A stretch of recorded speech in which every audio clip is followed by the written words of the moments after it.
To some, it's just a well-organized half marathon, and that's a good thing, because the more runners who run, the more people hear about what's behind Race for a Soldier. More seeds of thought planted for all that's at stake. In Mount Vernon, these former servicemen and women do their own planting. They are a part of growing veterans, where the yield from working the soil is greater than all that is taken to market. A lot of our people spent their time with their boots on the ground, looking to do harm to other people. And it is very therapeutic to all of us to instead be on the ground bringing things to life. I remember I was coming off the I-5 freeway.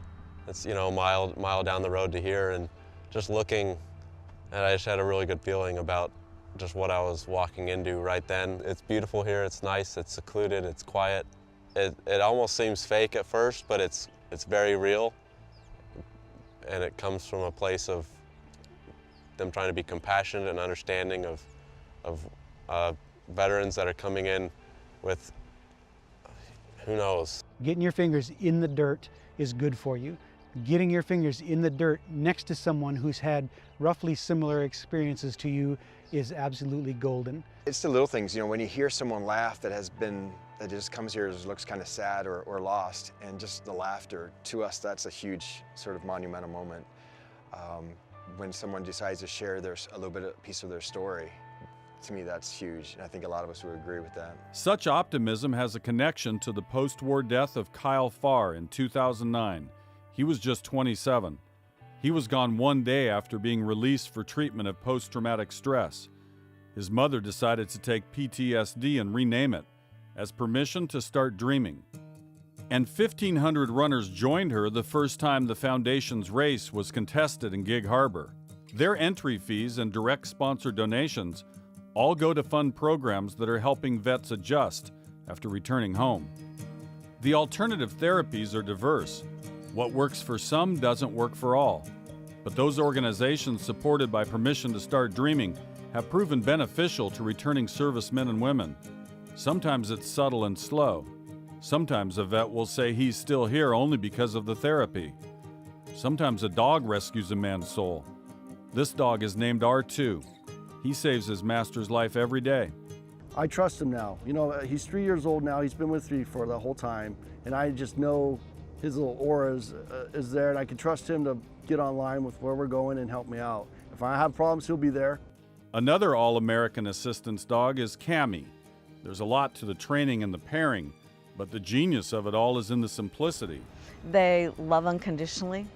They need you. They wait for you. They hold your deepest, darkest secrets. It's the greatest invention ever, that little four-legged fur ball.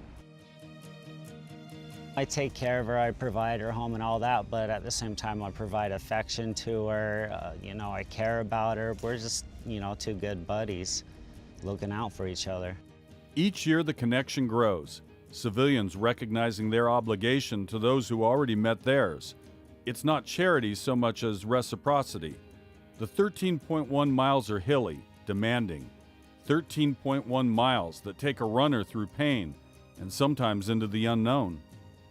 When they volunteered for service, they couldn't know exactly what they would face, nor the length of time it would linger.